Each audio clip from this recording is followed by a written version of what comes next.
오늘 우리에게 주신 하나님의 말씀은 요한복음 14장 23절에서 27절 말씀입니다.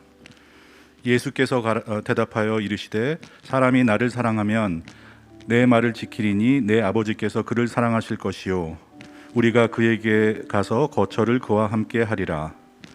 나를 사랑하지 아니하는 자는 내 말을 지키지 아니하나니 너희가 듣는 말은 내 말이 아니요 나를 보내신 아버지의 말씀이니라. 내가 아직 너희와 함께 있어서 이 말을 너희에게 하였거니와 보혜사 곧 아버지께서 내 이름으로 보내실 성령 그가 너희에게 모든 것을 가르치고 내가 너희에게 말한 모든 것을 생각나게 하리라. 평안을 너희에게 끼치노니 곧 나의 평안을 너희에게 주노라. 내가 너희에게 주는 것은 세상이 주는 것과 같지 아니하니라. 너희는 마음에 근심하지도 말고 두려워하지도 말라. 아멘. 오늘 나에게 주시는 은혜의 말씀을 듣겠습니다. 네, 여러분 반갑습니다. 너무 뵙고 싶었는데 우리 허북교회 성도님들 주일 예배 만나 뵙게 돼서 너무 반갑습니다.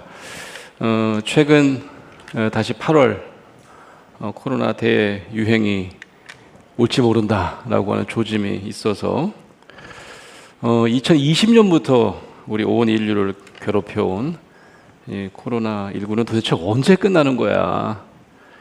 과연 끝나기는 하는 걸까? 이런 근심을 가진 분이 참으로 많습니다. 어떤 분은 그러시더라고요. 코로나19에 이어서 또 다른 감염병이 계속해서 나올 텐데 이 코로나19가 끝나는 게 또 무슨 의미가 있지? 우리는 영영 이 코로나와 비슷한 인수공통 감염병에 시달릴 거야. 아마 마스크를 벗을 날은 영영 오지 않을 거야. 이런 걱정을 하시는 분도 참 많이 있습니다.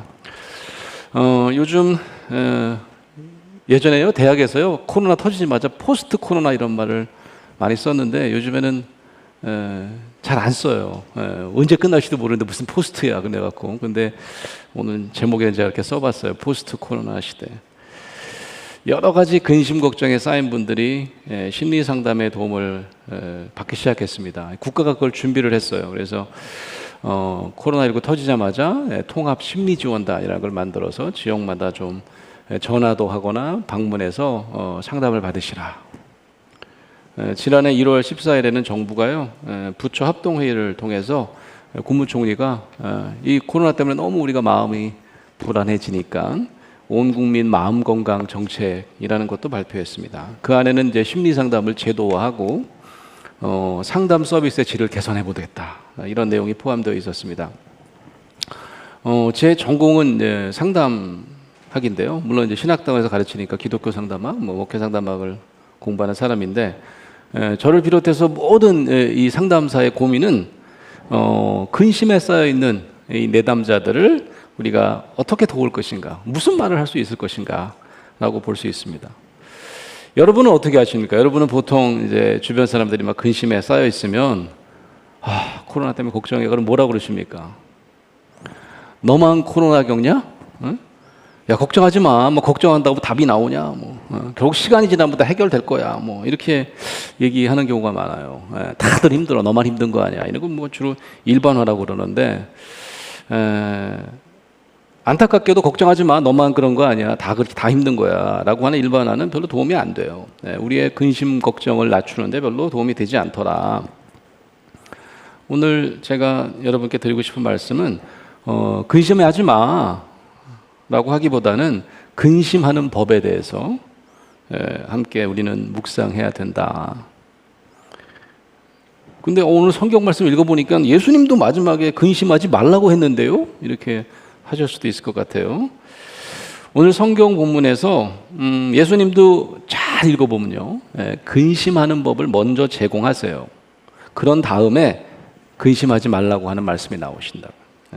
그래서 오늘 저는 설교 제목을 근심을 없애는 법 이렇게 하지 않고 포스트 코로나 시대 우리 크리스찬들이 어떻게 근심해야 할까, 근심하는 법이라고 정한 겁니다.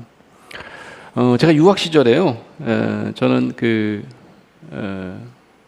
운이 아주 좋게 석사학위를 마친 다음에 미국 감리교단에서 안수를 받고 그 안수 받은 교단이 파송하는 교단이에요. 이렇게 청빙하는 교단이 아니고. 그래서 저를 시골에 메인이라고 하는 주 시골에 백인 교회로 파송을 했어요. 제가 한국 사람인데도. 그래서 이제 조그만 미국인 교회 담임 목사를 시작했습니다. 전화를 한 통 받았어요. 그때가 IMF 시절이었거든요. 그랬더니 한국 사람이 전화를 했는데 진짜 모르는 사람이에요. 이게 아마 어떻게 제 번호를 수소문해서 알았던 것 같아요. 혹시 목사님 이렇게 미국 교회에서 목회하신다는데 저는 지금 랭귀지 스쿨에 재학 중인 한국 사람이래요. 근데 이 영어 리스닝이 너무 안 돼가지고 미국에 이제 미리 와서 랭귀지 스쿨을 하는데 6개월이 지나면 귀가 이렇게 좀 뻥 뚫린다는데 맞나요? 물어보시더라고. 그래서 저는 뭐 그때 꽤 오래 미국에 있었을 텐데 이렇게 뻥 뚫리지는 않더라고요. 그래서 걱정이 많으실 텐데 뭐 그래도 지나면 좀 좋아질 겁니다. 얘기를 했던 것 같아요.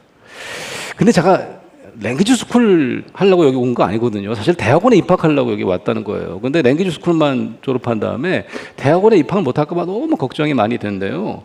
이 가능할까요, 입학이? 그러더라고요. 내가 알 게 뭐예요? 내가 전공도 모르는데 그 전공을 뭐 하려고 그러냐 했더니 MBA를 가고 싶다고 그러시는 거예요. 그러니까 알고 보니까 이제 저도 연세대학교 졸업했는데 연세대학교 나온 사람이더라고요. 그래서 제가 에이 이거 뭐 연세대학교 나오셨으면 뭐 대학원 입학도 가능하지 않을까요? 얘기를 했어요. 그랬더니 그런데요 대학원 수업이 참 어렵다 그러던데 제가 입학을 하면 뭐 하겠습니까? 졸업을 해야 될 텐데 졸업을 혹시 못하는 사람도 있나요? 너무 걱정이 된대요. 제가 그래서 졸업하면 좀 오래 걸리는 사람은 있어도 졸업하는데 다 졸업을 하시더라 입학하면 말씀을 드렸어요. 그랬더니 이분이 뭐라 그러냐면 제가 사실은요 대학원 졸업하려고 온 게 아니래요. 이 어려울 때 IMF 때 온 이유는 사실은 미국에서 꼭 취업을 하고 싶대요. 근데 그게 가능할까요? 너무 걱정이 된대요. 제가 그 뒤에도 몇 개 더 있는데 그만할게요. 당시 저는 그 안수 받은 지 얼마 안 되고 이제 미국인 교회에서 안수 받고 첫 목회를 하는 목사로서 자신 있게 그분이 크리스찬인지는 잘 모르겠는데 걱정하지 마세요. 만약 크리스찬이라면 너 근심 걱정 말아라 주 너를 지키리 이렇게 좀 자신 있게 이야기를 하지 못했던 것 같아요. 왜냐하면 꼭 제 얘기 듣는 것 같았어요. 저 자신도 그랬거든요. 제 자신도 그렇게 넉넉해서 유학 간 것도 아닌데, 저도 잠깐 한 달 정도 뭐 영어 작문에 대한 클래스를 들었던 것 같은데, 내가 대학원 가서 잘할 수 있을까? 대학원 가면 내가 졸업은 할 수 있을까? 졸업한 다음에 내가 안수는 받을 수 있을까? 안수 받으면 뭐해? 내가 목회나 할 수 있을까? 이런 걱정을 안고 살았던 제 자신을 볼 수 있었기 때문입니다. 여러분은 어떤 근심 퇴치법을 가지고 계십니까? 제가 미국 유학 시절이었던 것 같아요. 어느 잡지를 보는데 잡지에 굉장히 재미있는 제목의 아티클을 봤어요. 제목이 이런 거였습니다. 12 tips for worry management래요. 12 tips for worry management. 근심을 다스리는 12가지 비법이래요. 눈이 확 갔어요. 제가 또 상담학 공부하는 사람이니까 뭐야 이거? 봤더니 부제가 달려있어요. 부제는 더 기가 막히더라고요. 부제는 이렇게 되어 있습니다. How to worry scientifically. 과학적으로 근심하는 방법이래요. 와, 이거 진짜 대단한 것 같았어요. 그래서 제가 12가지 비법을 읽기 시작했습니다. 한번 제가 읽어볼게요. 첫 번째는 뭐냐면 사람들이 말하는 소문에 대해서는 결코 근심하지 말래요. 루머 갖고 근심하지 말래요. 먼저 정확한 사실을 알아내라. First, get the fact. 이렇게 돼 있더라고요. 이거 말 되는 것 같아요. 우리가 카더라 통신 갖고 고민하는 경우가 굉장히 많습니다. 실제로 들은 적이 없어요. 그런데 사람들이 이렇게 얘기하더라. 우리 가짜뉴스에 시달리는 경우가 요즘에 최근에 많이 있지 않습니까? 이거 괜찮은 것 같았어요. 다음 건 읽었습니다. 다음 건 이렇게 돼 있더라고요. 정확한 너의 근심이 무엇인지 알아내라. 그리고 종이에 적어보아라. 이것도 말 되는 겁니다. 이건 이제 조깅이라고 하는데 이렇게 인지행동 치료에서 근심이 많다 그러면 한번 적어보라 그래요. 막 수십 가지, 수백 가지 된 것 같지만 몇 개 안 되는 경우도 많아요. 거기에 너무 집착하는 경우도 많더라 그런 거죠. 세 번째, 한 번에 한 가지 고민만 하여라. 이것도 좀 말이 괜찮은 것 같아요. 우리가 스테레오로 고민합니다. 막 서너 가지가 막 섞여가지고 그 혼란스러운 게 더 우리를 괴롭히는 경우가 많아요. 한 번에 한 가지 고민만 하래요. 네 번째, 고민을 하는 특별한 날을 정하든지 특별한 시간을 정해놓고 하래요. 야, 이건 또 뭐지? 이게 예를 들면 화요일 날은 불화짜니까 근심하는 날을 정하는 거죠. 시간은 몇 시로 할까요? 뭐 시간은 뭐 9시부터 뭐 9시 반까지 한다든지. 다섯 번째, 결코 잠자리에서 고민하지 말고 밥 먹을 때 하지 말고 거실에서 하지 말래요. 그리고 결코 교회에서 예배 드리는 도중에 근심하지 말래요. 이게 뭐지? 한번 더 해볼게요. 여섯 번째, 통풍이 잘 되는 방을 골라 아주 편안한 안락 의자 위에 기대어 근심하라. 조금 짜증이 나기 시작했는데 이것도 좀 말이 되는 것 같아요. 왜냐하면 우리 몸과 마음이 연결되어 있습니다. 그래서 뭐 심호흡도 우리에게 도움이 되고 릴렉스하는 거. 그래서 이제 저는 워낙 트라우마 전문 치료를 이제 공부했던 사람인데 트라우마가 막 올라오는 분들에게 몸이 편안한 거, 뭐 굉장히 도움이 많이 돼요. 이것도 좀 말이 되는 것 같더라고요. 일곱 번째, 시간 제한을 두고 근심하여라. 당신이 꼭 그 제한 시간을 넘겨야 한다면 꼭 제한 시간에 반만 더하는 원칙을 정하도록 해라. 이게 뭘까요? 10분을 내가 근심을 하기로 했어요. 근데 오늘은 진짜 너무 많어 이거 근심할 게. 그럼 몇 분 하라는 얘기예요? 예? 15분 하라는 얘기예요. 그죠? 이것도 괜찮은 것 같기도 하고. 여덟 번째, 결코 찡그린 얼굴로 근심하지 말라. 웃으면서 노래 부르면서 휘파람 불면서 근심하라. 이건 또 뭔 얘기예요? 미치지 않고는 휘파람 불면서 근심하기는 좀 어려운데 이것도 조금 근거가 있어요. 뇌를 속이라는 얘기입니다. 뇌를 막 속이면 우리가 막 즐거운 것처럼 몸 상태를 만들면 근심 걱정도 줄어들 가능성이 있다. 뭐 그런 얘기 같아요. 아홉 번째, 당신이 피곤할 때, 아플 때, 화났을 때, 그리고 우울할 때는 결코 근심하지 말라. 이게 또 뭐지? 열 번째, 당신이 일하는 동안, 노는 동안, 누구를 방문하고 쇼핑하는 동안, 그리고 잡담하는 동안은 결코 근심하지 말라. 언제 하라는 거예요, 도대체 근심을? 이게 좀 이상하기 시작했어요. 11번째, 결코 근심해서는 안 되는 두 가지 경우가 있다.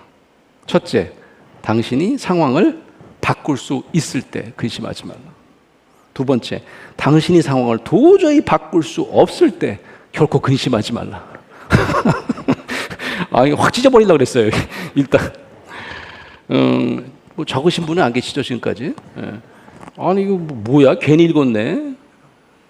그런데 지금까지 읽었던 11가지 비법을 읽어보면 도저히 근심할 틈을 안 주는 듯한, 암기하기도 어렵죠, 그죠? 뭐 마지막 비법을 보고요, 제가 깜짝 놀랐어요.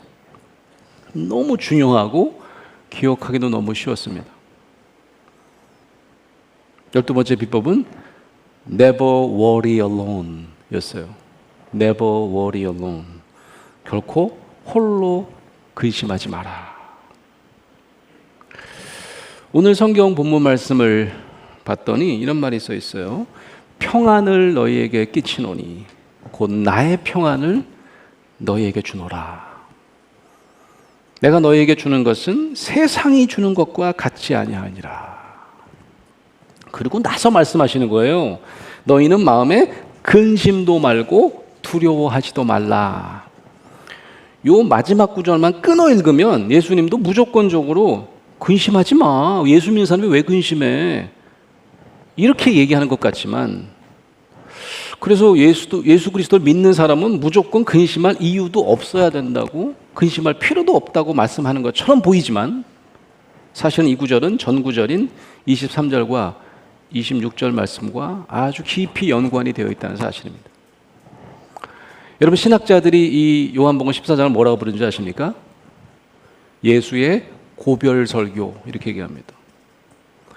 예수님이 떠나시기 전에 제자들에게 너무 근심 걱정에 쌓여 있는 제자들에게, 그리고 앞으로도 더 큰 근심 걱정에 쌓일 제자들에게 남겼던 마지막 설교 말씀이다라고 하는 거죠. 예수님은 짧은 인생을 사셨습니다. 33년밖에 안 사셨어요. 그렇지만 그 짧은 33년의 지상에서의 삶을 통해서 우리 인간들이 얼마나 불안한 존재인지, 얼마나 두려움에 쌓여서 사는지를 이미 알고 계셨을 겁니다. 우리 영혼 깊은 곳에 자리 잡고 있는 외로움과 절망 또 아셨을 거예요.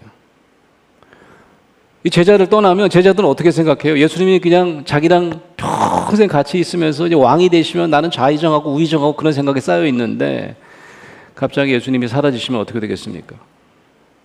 엄청난 근심과 불안 속에 쌓일 그들을, 그리고 우리들을 그냥 두지 아니하시고 한 가지 약속을 하시는 장면이 오늘 우리가 읽은 본문 말씀입니다.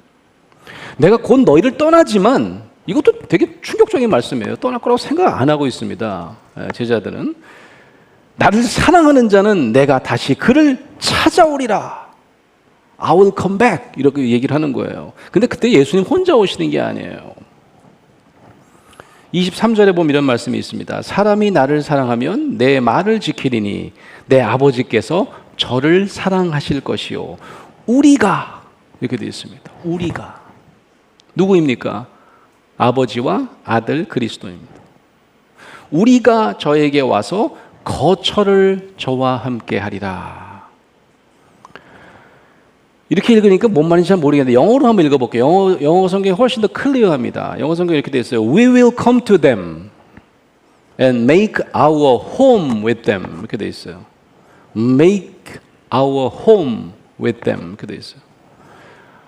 하나님과 그의 아들 그리스도가 함께 그를 사랑하는 사람들 심령 속에 친히 찾아가 make our home with them. 마치 편안한 집처럼 사시겠다는 놀라운 말씀입니다. 여러분, 성부성자의 자리가 저 하늘 위가 아니라 하나님을 사랑하는 자들의 마음속이 된다는 이 말씀은 너무나 믿기가 어려워요. 사람들은 쉽게 그 말씀을, 저와 여러분은 잊어버릴 겁니다. 그럴까봐 안전장치까지 준비하세요. 안전장치까지. 그게 바로 25절에 쓰여 있습니다. 내가 아직은 너희와 함께 있어 이 말을 너희에게 하였거니와, 여기서 생략된 게 있어요. 내가 떠나면 니들이 금방 잊어버릴까 염려스럽다, 걱정스럽다. 그리하여, 이 말이 생략되어 있는 거죠. 26절에 보면 보혜사, 처음 들어본 말입니다. 당시 제자들도 그랬을 거예요. 보혜사, 이거 뭐지? 보혜사, 보살피고 은혜를 베푸시는 분이라고 우리가 만들어낸 말입니다. 성경을 처음 번역한 분이 만들어낸 말이에요. 보혜사. 영어는 뭐라고 되는 줄 아세요? 영어 성경 굉장히 다양하게 씁니다. 이거를 The Advocate, 후원자라고도 하고요. The Counselor, 상담자라고도 합니다. 후원자 혹은 상담자, 그가 어떤 분이에요? 아버지께서 내 이름으로 보내실 성령, 그가 너에게 모든 것을 가르치시고 내가 너에게 말한 모든 것을 생각나게 하시리라. 저는 오늘 본문 말씀을 묵상하면서 성령, 보혜사 성령이 우리에게 생각나게 하실 모든 것 중에서 특별히 우리가 기억해야 할 것을 강조하고 계신다, 이렇게 생각이 들었어요. 뭘까요? 그게 바로 27절입니다. 그리스도의 평안. 세상이 주는 것과는 질적으로 다른 그의 평화라는 말씀입니다. 그리스도의 평안은 그가 고별 설교를 통해서 이 세상을 떠나가기 전에 제자들에게, 그리고 우리들에게 남기신 마지막 선물인 거죠.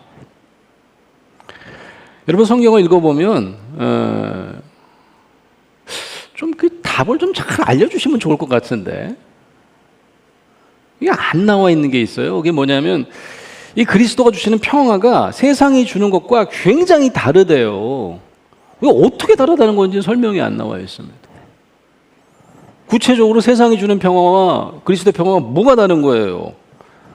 그래서 그걸 우리가 한번 고민해 봐야 합니다. 뭘까? 저는 오늘 아침 여러분과 두 가지 평화에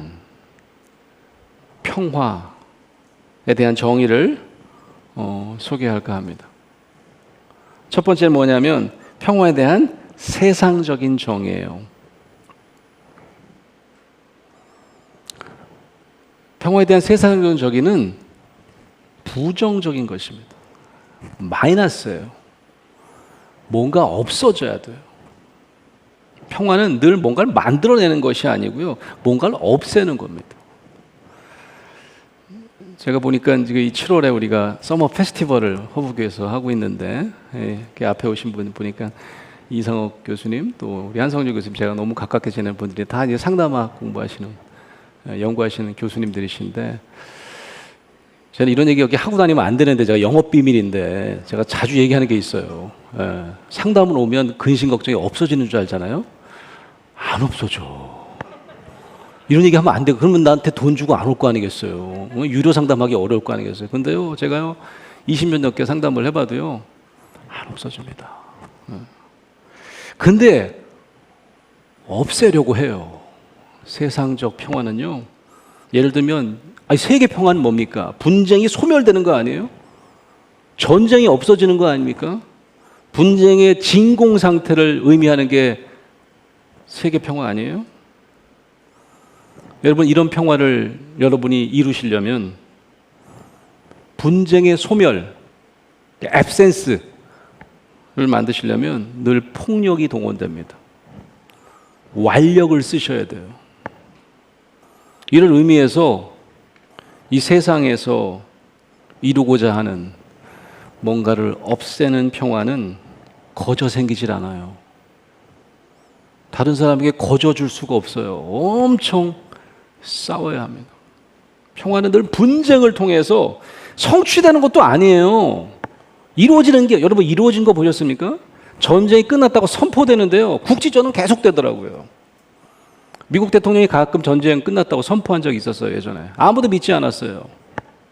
그냥 선포되는 형태입니다. 평화 이루어졌다라고 선포하는 거지 실제로 없어지지 않습니다. 분쟁은, 갈등은 없어지지 않아요. 우리나라야말로 끝없는 분쟁 상태 아닙니까? 남북한, 우크라이나, 러시아, 요즘 너무너무 전쟁 국가들이 늘어나서 더 우리가 혼란스럽죠. 아마 이들이 평화 협상을 맺는다고 생각해 보세요. 우리 남북한에도 우리가 이제 정단, 전쟁 종전을 선언하고 우리가 평화 협상을 맺자라고 얘기하잖아요. 그거 맺기도 쉽지 않은데, 그죠? 만약에 어렵게 두 정상이 만났어요. 아니면 국방 관계자들이 만났어요. 그래서 사인합니다. 평화 협상에. 그럼 여러분 행복해지십니까? 편안해지십니까? 정작 국민들에게 과연 그럴까? 진정한 평화가 다가오지 않는 이유가 무엇입니까? 그들의 평화에 대한 정의가 늘 분쟁의 소멸이기 때문입니다. 우리는 완전한 소멸을 믿지 않아요. 예를 들어 볼까요? 아무리 좋은 백신으로 코로나 바이러스를 이길 백신을 만들었어요. 항체를 만드는 거잖아, 그죠? 바이러스를 완전히 소멸할 수 있습니까? 없어요. 그러니까 아까 우리가 얘기한 것처럼 코로나19 나와도 또 다른 이름의 바이러스가 나올 거라고 우리가 지금 두려워하는 거 아닙니까?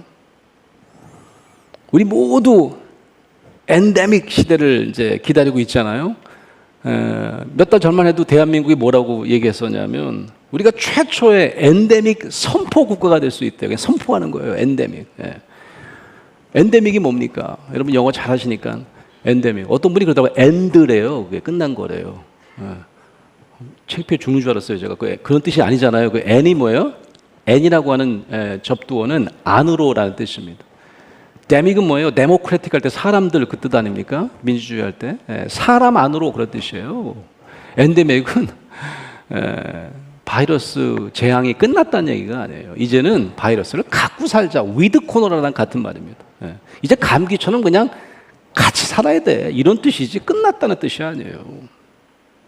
대중 속으로 바이러스가 들어온다는 의미가 바로 엔데믹인 것처럼 계절 독감처럼 지내자 그런 의미인 거죠. 여러분 감기약도 있고 독감으로 우리가 주사도 맞고 그렇잖아요. 이게 바이러스 퇴치제입니까? 아니잖아요. 여러분, 감기약, 우리 의사 선생님들이 그래요. 감기약을 먹으면 2주 만에 감기가 낫는데요. 감기약 안 먹으면요, 14일 만에 낫는데요. 왜 먹는 거예요, 감기약은? 예. 증상을 완화해 주는 거죠. 예. 바이러스는 이미 우리 갖고 살아요. 감기 바이러스를 갖고 삽니다. 근데 몸 상태가 좋을 때는 거뜬히 이길 수가 있어요. 그 옛날에 우리 어른들이 했던 말이 맞는 거죠. 감기 걸리면 어떻게 해요? 그냥 푹 자라, 그냥. 이불 덮고 푹 자고 밥 잘 먹고 그러면 난대. 맞아요. 예. 이뮨 시스템이 회복이 되면 내가 이제는 거뜬히 이길 수 있는 몸 상태가 되는 거죠. 다시 한번 말씀드립니다. 바이러스와 같이 인간에게 불안이나 걱정도 결코 소멸되지 않습니다. 제가 그래서 얘기하는 거예요. 심리상담 받는다고 근심 걱정이 없어진다고 이제는 그만 뻥치려고요. 예, 안 없어져요. 예, 안 없어져요. 그래서 뭔가를 없애려고 하는 이 네거티브한 마이너스, 뭔가를 빼려고 하는 세상적 평화의 대가는 뭔지 아세요? 끝없는 경계 상태입니다. 끝없는 경계 상태. 90년대 초반에 제가 미국 유학을 갔거든요. 예. 그 이제 유학 가면 아까 우리 얘기한 것처럼 영어를 좀 잘 듣기 위해서 뉴스를 보잖아요. 예. 뉴스 보는데 맨날 전쟁 얘기야. 그때 걸프전이라는 전쟁이 터졌습니다. 예. CNN은 뭐 전쟁을 생중계했잖아요, 그때. 그래도 뭐 좀 보면 도움이 될까 해서 제가 열심히 봤던 기억이 나요. 이런 어떤 분쟁 지역에 투입되는 무시무시한 군부대를 제가 보니까 저는 남본 줄 알았어요. 막 군장도 어마어마하게 하고요, 막 얼굴 칠하고요, 막 무기도 막 그냥 기관 단총 같은 걸 차고 막 탱크에서 내리고 막 그래요. 근데 그 군부대 이름이 뭐라고 되는 줄 아세요? 자막이 딱 뜨더라고요. Peacekeeping Unit, 평화유지군, 이렇게 써 있더라고요. 내가 보기에는 세상에서 제일 무서운 군인처럼 생겼는데 평화유지군이래요. 제가 그때 그 장면을 보고 진짜 이거야말로 아이러니예요. 분쟁의 소멸로서 네거티브한 뭔가가 없어져야 하는 세상적 평화의 한 단면을 보여주는 것 같았습니다. 사랑하는 허브교회 성도 여러분, 분쟁의 소멸로서의 평화는 결코 이루어질 수 없습니다. 그렇다면 예수 그리스도가 우리에게 주시는, 그리고 성령님께서 우리에게 생각나게 하시는 평화는 분명히 다를 거라는 거죠. 우리에게 세상적인 평화에 대한 정의에 대한 개혁을 요구합니다. 뭘까요? 더 이상 평화는 무엇의 소멸을 의미하지 않습니다. 평화는 소멸을 의미하는 부정적인 게 아니에요. 네거티브한 게 아니에요. 긍정적인 겁니다. 포지티브한 거예요. 우리에게 주시는 하나님의 평안과 평화는 이제 앱센스가 아니고 소멸이 아니고 프레젠스입니다. 임재입니다.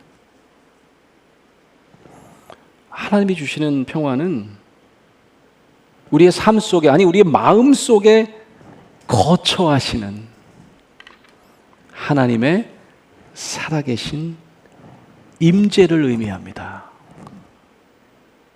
믿는 사람이건 믿지 않는 사람이건 똑같아요. 누구나 그들 스스로 그들의 모든 근심 걱정을 소멸하거나 진공 상태로 만들 수가 없어요. 어떤 전문가를 찾아가도, 대한민국에서 가장 훌륭한 심리상담사를 찾아가도 그들의 걱정 근심을 진공 상태로 만들 수 없습니다.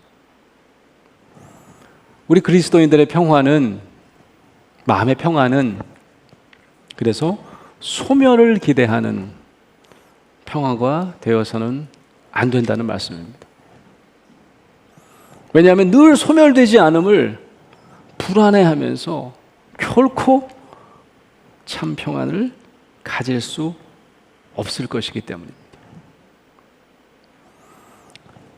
그리스도인의 참 평안은 하나님의 임재를 통해 하나님과 함께 근심하는 것입니다. 그래서 그리스도인들은 never worry alone, 결코 홀로 근심하지 않습니다. 사랑하는 허브교회 성도 여러분, 여러분 한번 생각해 보세요. 여러분의 하나님은 어디 계십니까? 저 하늘 위에 우주 공간 어디에 계십니까? 아니면 여러분 마음속에 계십니까? 오늘 이 순간 성령님께서 저와 여러분을 도우시사 여러분께 예수님께서 남기신 마지막 약속을 생각나게 하시기를 간절히 바랍니다. 영어로 한번 해볼게요. 영어가 더 명확해서. God has made a home in your heart.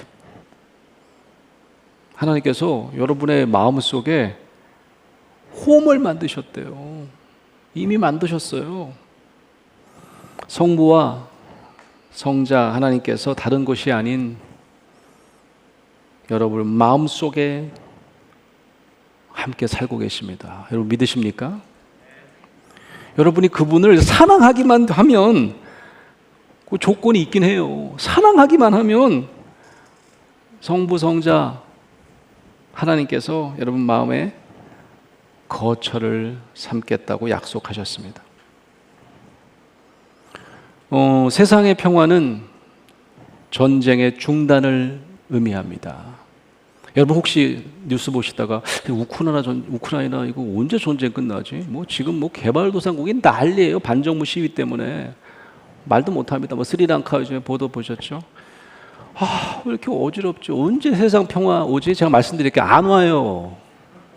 오지 않는다고요. 제가 20년 동안 연구하면서 알아차린 거예요. 그리스도의 평화는 전쟁 중에 임하시는, 폭격 가운데 임하시는 하나님의 위로하시는 임재입니다. 저는 상담사로 세상적인 평안은 마음속에 심리적 갈등이 없어지는 것, 감정적 동요가 중단되는 것을 의미할 거예요. 전 믿지 않아요. 하지만 그리스도인의 참된 평화는 peace in mind, 마음의 평화는 우리의 마음속 아픔을 함께 아파하시는, 우리의 처절한 고통 가운데 함께 하시는 하나님의 치유하시는 임재입니다. 벌써 햇수로 3년째 우리 모두 언제 종식될지도 모르는 이 코로나 시대를 살아갑니다. 포스트 코로나 시대는 어떤 시대냐면 또 다른 뭔가가 올지도 몰라요. 제가 지난주에는 어떤 보건 쪽 전문가를 만났는데 인수공통 감염뿐만 아니라 이번에 우크라이나 때문에 경험해 보셨죠, 교수님? 저한테 그러시더라고요. 앞으로는 먹을 게 없을 겁니다. 우리 자녀 세대는 먹을 게 없을 거래요. 먹을 게, 물도 구하기가 어려울 거고 먹을 게 없을 거예요. 작물을요, 스마트팜 소용없대요. 농지에서 나오는 그가 아니면 우리 몸에 결국은 또 문제를 일으킨다는 거예요. 그분 얘기는. 기가 차죠? 그래서 바로 우리 코앞의 미래도 그렇지만 우리 자녀가 살 미래도 걱정이 앞서시죠? 여러분 오늘 이 시간 여러분 안에 계신 성령께서 여러분께 예수님이 마지막으로 남겨주신 근심하는 법을 알려주시기를 간절히 원합니다. Never worry alone. 홀로 근심하지 마십시오. 성도 여러분, 눈을 한번 감아 보시기 바랍니다. 눈을 한번 감아 보세요. 자신의 마음을 한번 들여다보시기 바랍니다. 자신의 근심의 소재를 한번 찾아보시기 바랍니다. 아, 나는 이게 가장 큰 걱정이야. 한번 찾아보세요. 아, 나 이 문제가 가장 나에게는 걱정거리야. 그 근심을 한번 바라다 보시기 바랍니다. 그 근심의 한가운데 우리와 함께 근심하시는 그리스도의 모습을 한번 상상해 보시기 바랍니다. 아, 나 혼자인 줄 알았는데 그 근심의 한복판에 그가 계셨구나 상상해 보시기 바랍니다. 그분의 뜨거운 가슴을 느껴보시기 바랍니다. 여러분의 뜨거운 눈물, 한숨을 예수님은 기억하고 계십니다. 왜냐하면 그 고통의 현장에 그분이 늘 함께 하셨기 때문입니다. 여러분, 그분의 뜨거운 눈물이 보이시나요? 느껴지시나요? 그 눈물과 임재를 경험하시는 저와 여러분 되시길 간절히 바랍니다. 예, 눈을 한번 떠보세요. 우리 여북교회 성도 여러분, 이 아침 진정한 마음의 평화는 분쟁을 빼는데, 없애는데 있지 않고 실은 하나님의 임재를 우리가 플러스하는 데 있습니다. 하나님의 임재를 다시금 체험하는 데 있다는 사실을 기억하시기 바랍니다.